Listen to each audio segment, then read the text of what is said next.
reading today is from Genesis chapter 6, and it's the whole of the chapter.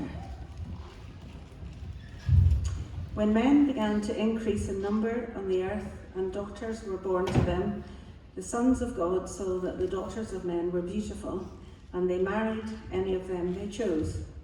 Then the Lord said, "My spirit will not contend with man forever, for he is mortal. His days will be 120 years. The Nephilim were on the earth in those days and also afterwards, when the sons of God went to the daughters of men and had children by them. They were the heroes of old, men of renown. The Lord saw how great man's wickedness on the earth had become, and that every inclination of the thoughts of his heart was only evil all the time. The Lord was grieved that he had made man on the earth, and his heart was filled with pain. So the Lord said, I will wipe mankind, whom I have created, from the face of the earth, men and animals and creatures that move along the ground, and birds of the air, for I am grieved that I have made them. But Noah found favour in the eyes of the Lord. This is the account of Noah. Noah was a righteous man, blameless among the people of his time, and he walked with God. Noah had 3 sons, Shem, Ham, and Japheth. Now the earth was corrupt in God's sight and was full of violence.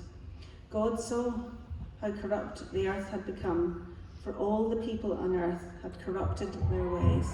So God said to Noah, I'm going to put an end to all people, for the earth is filled with violence because of them. I am surely going to destroy both them and the earth. So make yourself an ark of cypress wood, make rooms in it, and coat it with pitch inside and out. This is how you are to build it. The ark is to be 450 feet long, 75 feet wide, and 45 feet high.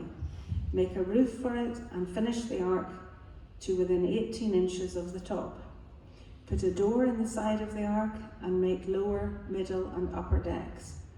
I am going to bring floodwaters on the earth to destroy all life under the heavens. Every creature that has the breath of life in it, everything on earth will perish. But I will establish my covenant with you, and you will enter the ark, you and your sons and your wife and your sons' wives with you. You are to bring into the ark 2 of every living creatures, male and female, to keep them alive with you. 2 of every kind of bird, of every kind of animal, and of every kind of creature that moves along the ground will come to you to be kept alive. You are to take every kind of food that is to be eaten and store it away as food for you and for them. Noah did everything just as God had commanded him.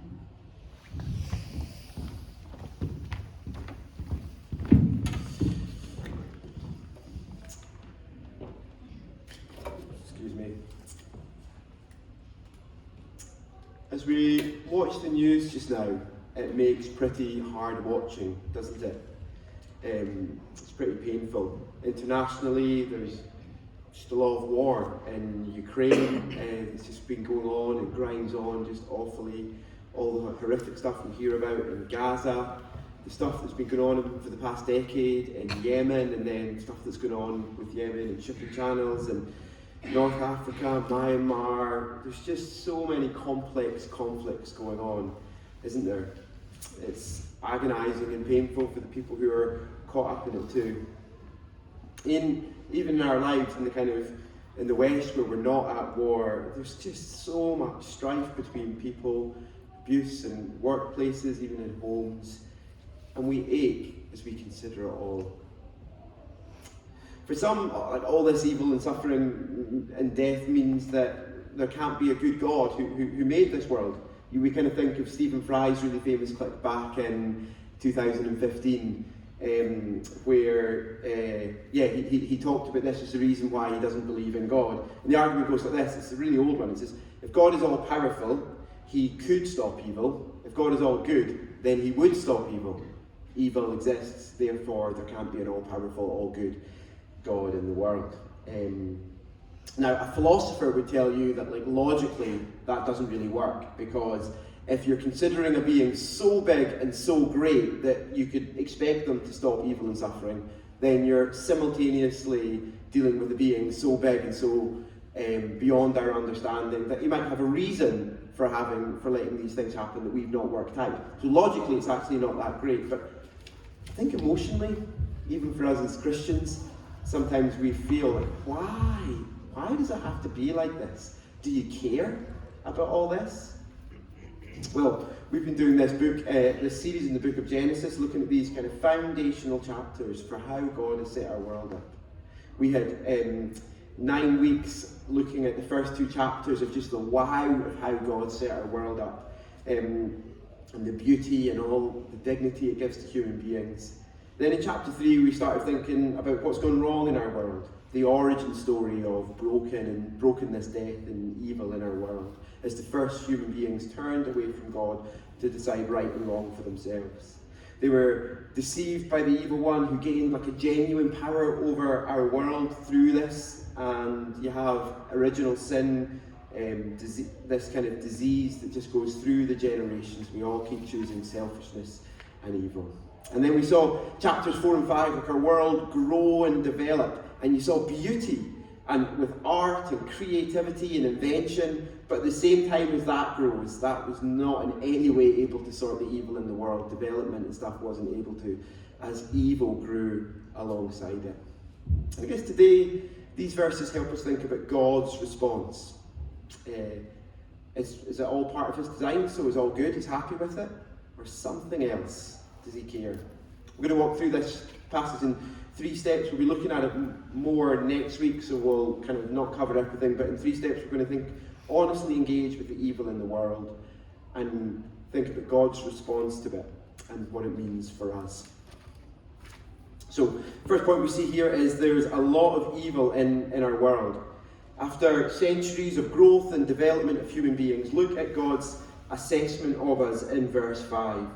The Lord saw how great the wickedness of the human race had become on the earth, and that every inclination of the thoughts of the human heart was only evil all the time.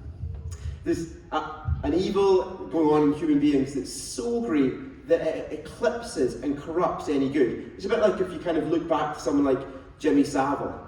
He did a lot of good charity work, made some good TV. It's eclipsed, isn't it, by the evil things he did. And it's kind of all corrupted, that even the good things he was doing, there was actually all this evil going on that he was doing at the same time. It's kind of, the good things are completely eclipsed because the evil that was going on in them is so great. And it's like that with humanity. What's so wicked and corrupt? Well, it seems like there's a small part of it here that's about distorting sex and marriage being part of it. God had designed sex back in chapter 2 to be between one man and one woman, and it seems like what's going on here at the start of chapter 6 is some kind of perversion of that. See that there when it says the sons of God? What does that mean? You're maybe thinking. Some would think maybe it's like particularly powerful humans or a particular line type of humans, but do you know that phrase through the Bible, what it's mostly used for? Is for angels. That's just what it's mostly used. And it kind of makes sense of verse 4, these Nephilim, these kids, that their offspring that were like extra super powerful. It seems that these verses are saying somehow that angels left their place of sort of serving our world as they serve God, and it's some kind of romantic marriage relationships with women here on earth, which like you try to argue away because it's weird, isn't it? Let's be honest. That is out with our experience. But the fact that something's out with our experience doesn't actually mean that it can't be true, does it? Like, there's lots of things in the world that could be true. It could actually seem like a bit like the old Greek myths. Do you know, where there was the god Zeus and Athena and Apollo and Aphrodite and all these guys, and they were regularly having intercourse with human beings and having relationships. So some people would say this Genesis has been influenced by these myths. I would flip it around and think perhaps these myths are influenced by some genuine time where there was kind of these angelic, powerful beings who were in the earth in this way. But I guess what it seems to be telling us is that sex and marriage are really special to God. Later in the Bible we learn that there's this picture of Jesus and the church is wonderful and it's beautiful, and when we twist them and corrupt them for our pleasure, that really matters to God. If that's going on for you, if whether that's in lust or in a non-marriage relationship that's enjoying some of the intimacy that's designed only for marriage, it's a really big deal. You need to turn from that. This is part of the corruption in the world. But the bigger focus in this chapter, I think, is on violence. Look at verses 11 to 13 when God explains this all to Noah. Now the earth was corrupt in God's sight and full of violence. God saw how corrupt the earth had become, for all the people in the earth had corrupted their ways. God said to Noah, I'm going to put an end to all people, for the earth is filled with violence because of them. It seems like violence is a big part of what's wrong, that kind of going on with this corruption as he explains it. And you kind of see it in the Nephilim. They were kind of extra powerful people, men of name, kind of using their power for to get their ways. But it's actually just pervasive over the whole world. And we can kind of agree with this, can't we? As we see wars ruining lives and communities. I remember I was spent some time in Liberia about 10 years ago. Liberia back in the kind of 70s was, they called it like the breadbasket of Africa. It was just an incredibly rich country by African standards, developing beautiful hotels, kind of like a paradise. And then they had a civil war, and the place is just impoverished just now. It just completely ruined it. And brought the country to its knees. It's so destructive, isn't it? You think of Ukraine now, all these great cities and buildings that have been there for generations, destroyed by war. It's so awful, isn't it? But then violence you see in families and in workplaces and communities. Like when you read the Strata, you read so much about violence, don't you? Of things that are happening. Now, we probably, I think, all like to see ourselves a bit like John Lennon, saying, all we are saying is give peace a chance. We're like the peace people, and there's the violent people over there, and we're like saying, just everybody give peace a chance. But honestly, Genesis 6 cuts closer, doesn't it? It cuts closer to the bone. Let's just read verse 5 again. The Lord saw how great the wickedness of the human race had become on the earth, and that every inclination of the thoughts of the human heart was only evil all the time. God saw. It's kind of a big thing in chapter 6. It says it a few times. Back in Genesis 1, God had seen the world was good and very good. And now as he looks at our hearts, he's like, it's just so broken. It's so messed up. There's just this pervasive evil and violence that goes on in every heart. So a quote I've said quite a few times, I think it's so helpful, is Alexander Solzhenitsyn, who was a Russian dissident, kind of speaking out against the communist regimes and Stalin and all that awful stuff. And he was put to the gulag and all that. And he says that the line between good and evil doesn't run between like different nations or different political parties or views. He says the line between good and evil runs right through every one of our own hearts. We're all this mix of good and evil. We see this in the way that the way we speak about some of the way we speak about some of the ways we speak. Do you know that someone gets a tongue lashing, or a character assassination, or people are being passive aggressive? These are all kind of like violent terms, aren't they, about the way that we actually interact with each other. And Jesus showed it in Matthew 5. Let me just read to you from Matthew 5, from verse 21. It's up there on the screen, hopefully. You have heard that it was said long ago, you shall not murder, and anyone who murders shall be subject to judgment. Violent people over there. But I tell you that anyone who is angry with his brother or sister will be subject to judgment. Again, anyone who says to his brother, Raka, which is kind of like you idiot or something, is answerable to the court, and anyone who says you fool will be in danger of the fire of hell. What it's saying is, see, when we've got these things going on, like we're just like, oh, that person just makes me so angry, and we're kind of furious and maybe saying something horrible about them. We might not have scored the violence goal, but we're playing the violence game. It's the same thing that's at work within us. You're showing that violence is flowing through your veins. You're an angry, violent person. Often what stops us is the cost of acting out on it, actually. So kind of the shame, if you sort of were to violently act out, or the unknown, how might the other person react, or what would happen with the police. There's lots of things that just stop us and just keep it all inside. But we shouldn't think that we don't have it going on inside of us. God sees our hearts. He sees what's really going on. When things are rich and comfortable and there's a good government, there's lots to keep us from acting out on our kind of violent instincts. But if we just look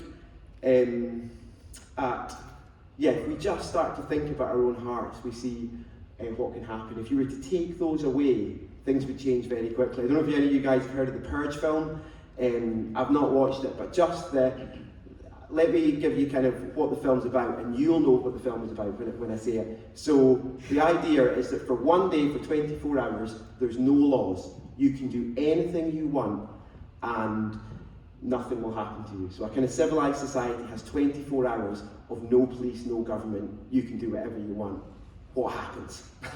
You know what happens, don't you? It's going to be a really brutal, violent film, because that's actually what's going on for us, and it's often hidden by the way things are, and just by things that go on around us to keep us that way.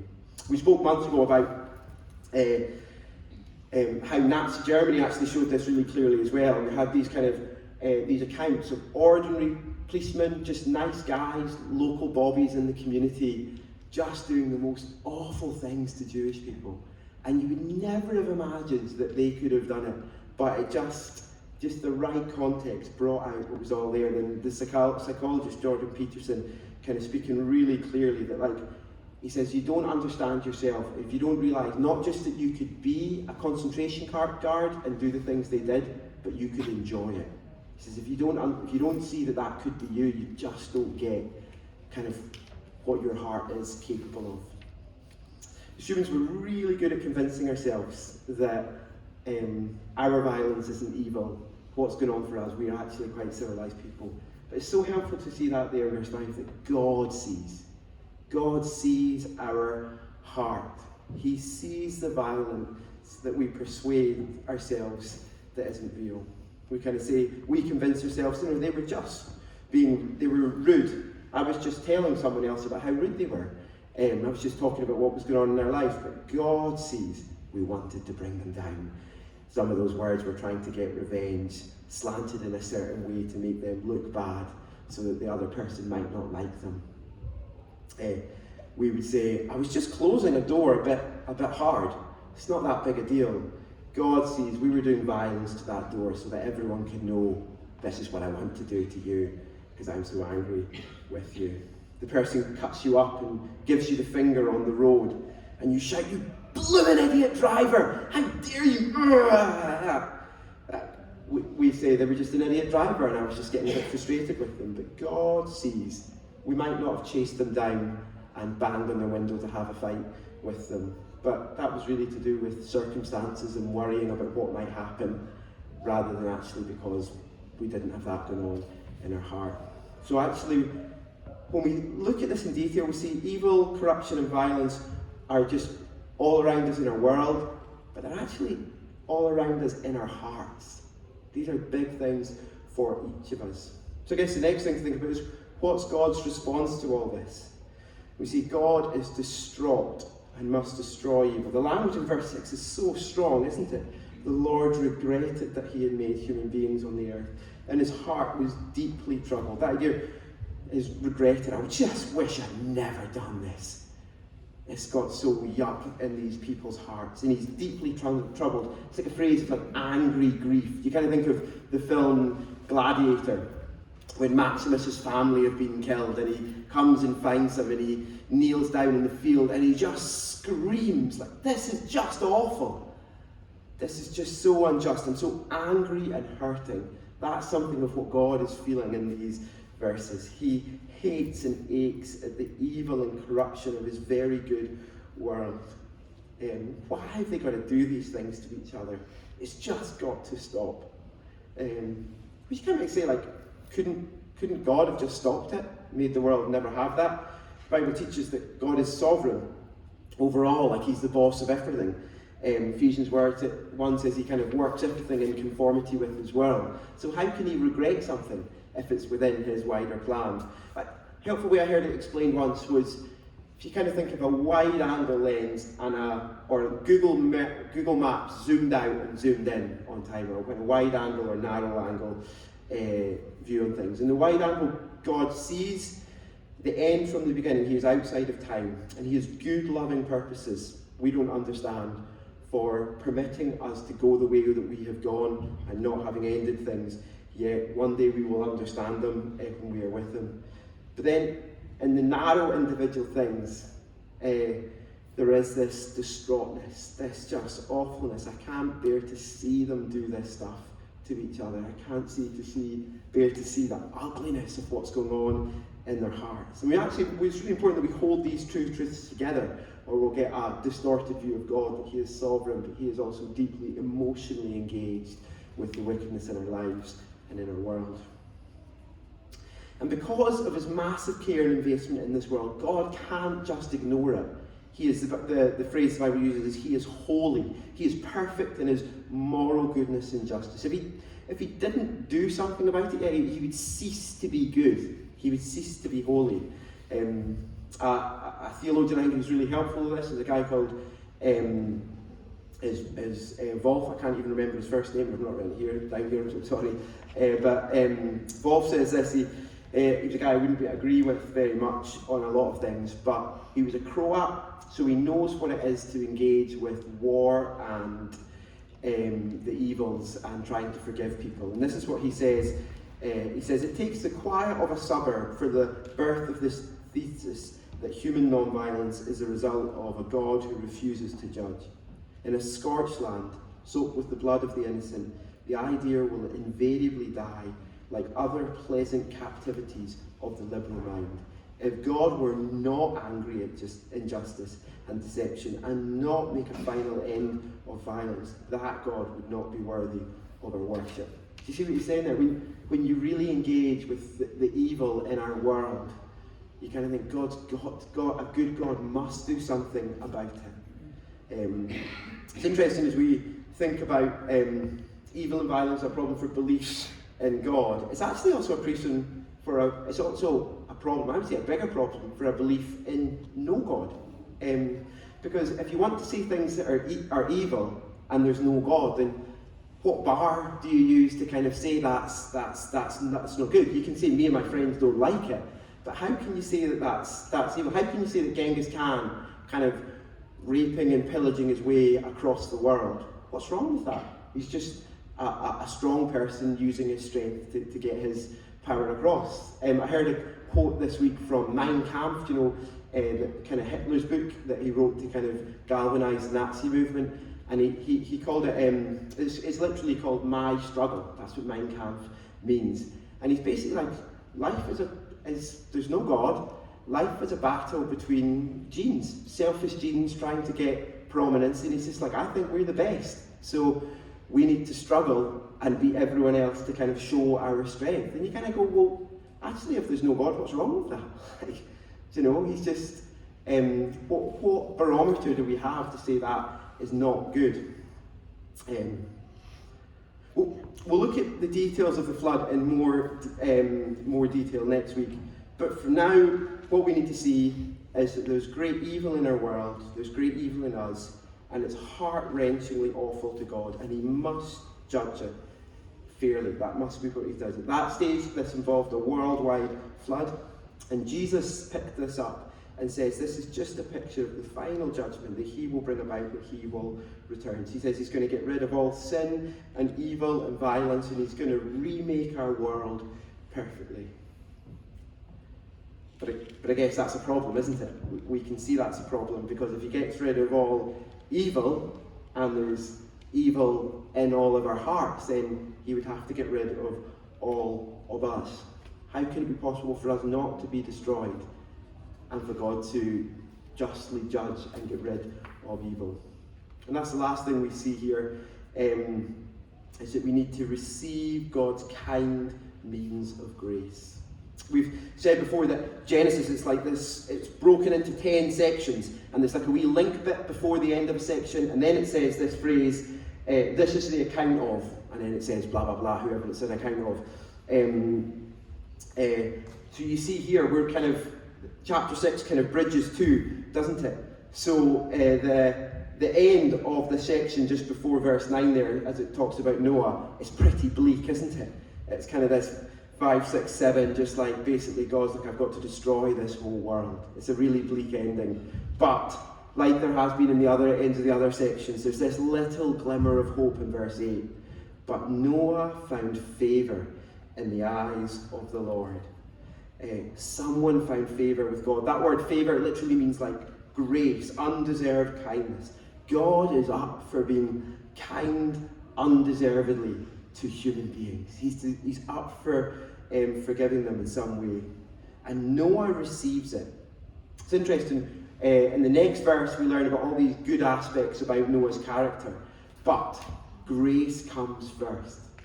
This is the key hope for our world, that God might be up for giving us what we don't deserve. If we get what we deserve, we will get judgment.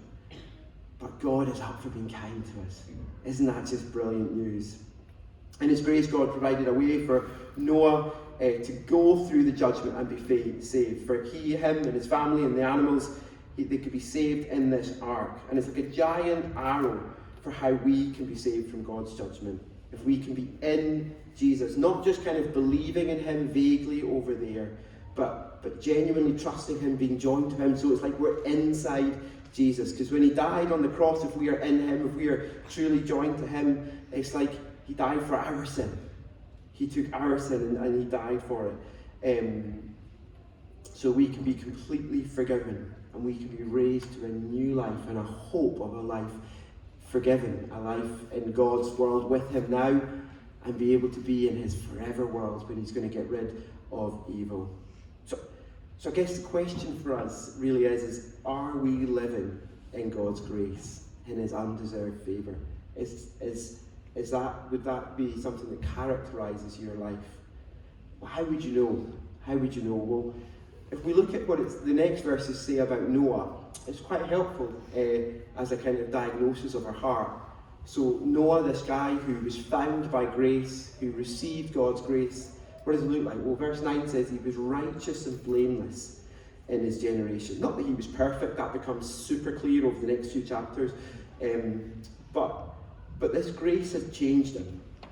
He was somehow not living in the corruption and violence of his world. He was different. A true Christian who has received God's grace in Jesus will live a life that's different.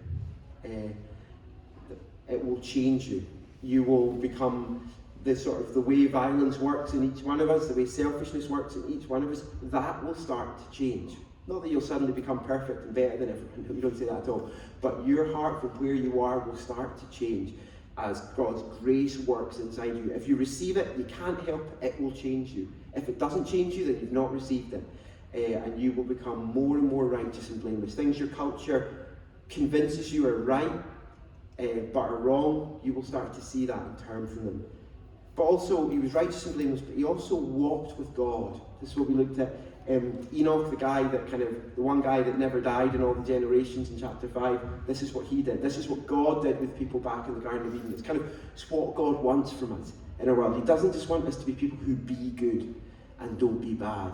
He wants us to be people who walk with him. This is what we were designed for, and this is what Moses did. People who have found and grasped grace walk with God. It's not described as serving God, believing a bunch of facts about God, doing quiet times, but a life of walking with God. A life that talks to God, trusts in God, listens to God, thinks about him, interprets life with him. That's the life that we are called to. It's a life that's righteous and blameless. It's a life that walks with God. And then lastly, in verse 22 there, we see it obeys God when it apparently means wasting your life.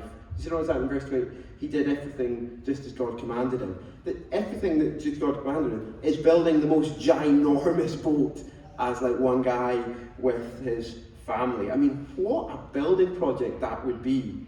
You can imagine as kids, they're like, oh, have you got the new, whatever the ancient new cool thing was, have you got that? No, my dad spent it all on a giant boat in the desert. That's the situation, isn't it?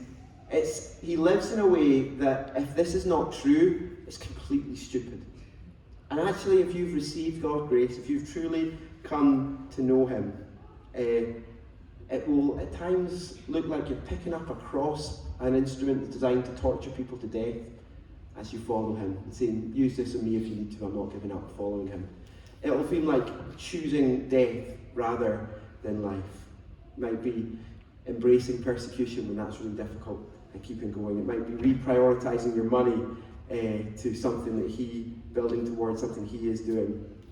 It might be a whole lot of things, but it will involve obeying Him, and it will be difficult.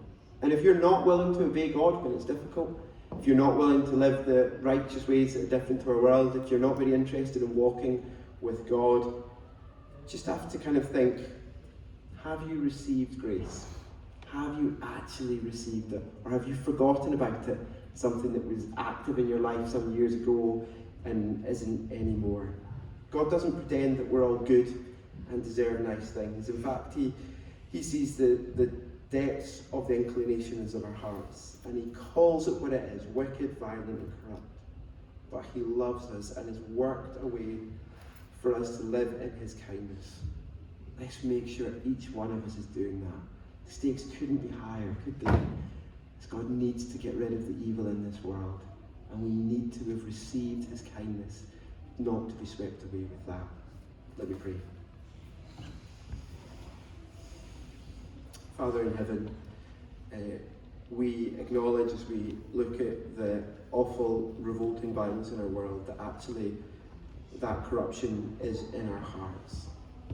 And we thank You so much that your grace is available, that You have worked kindness to us in sending Your Son into our world. We thank You so much that He came and He lived a life of perfect love and perfect grace, with no unjust violence, with nothing corrupt.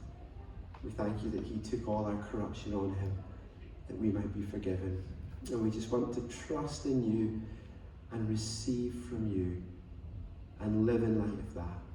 Please help us live in light of that, even as we rejoice in it now and worship You. Amen. Amen. Now's a chance for us to respond to God about these things. We're going to sing one song that just engages with the darkness and brokenness in our world and kind of aches over that and prays about that to God and the need for justice. And then songs that rejoice in God's grace and kind of commit to live a life that walks with Him. Let's stand and sing.